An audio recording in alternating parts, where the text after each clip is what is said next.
wanted to take just a moment to speak to the issue of inspiration.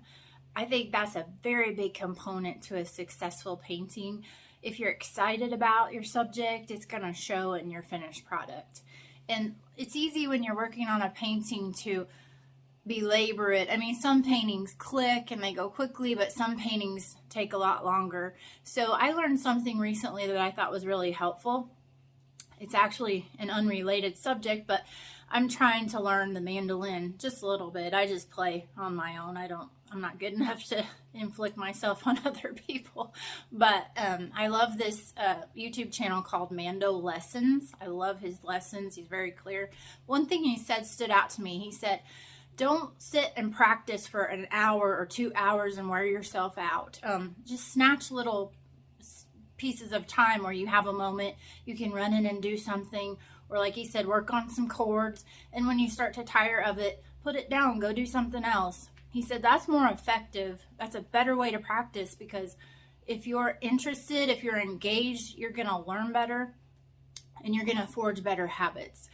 He said if you practice to the point of exhaustion, or that your mind just drifts and you're just mechanically doing it, you're going to have some bad habits creep in. So I think that's true of painting too. If you can have a spot where you can leave it set up, you can run in and work on a little bit. When your attention starts to wane, just step away, get away from it. Or if you get to a point where you're not sure what to do, walk away. It's like step away from the painting, because the more problems I have created for myself are because of those things where I thought if I keep looking it'll get better, right? If I keep going, I've learned to be a little more intentional about what's going wrong, or to stop and get away from it for a week or two. And sometimes when I return to it, I think, hey, that wasn't so bad.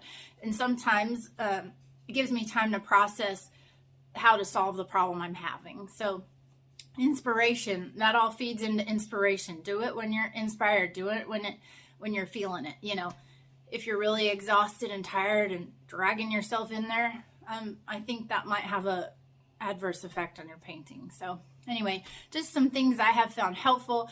I would love to hear of any things you find helpful as far as inspiration and good times to paint and things like that. So put them in the comments below. I'm going to put a link to Mando Lessons just in case I have some kindred spirits out there who want to hone their craft on their Mando too. So anyway, I'll catch you later. We'll talk again soon.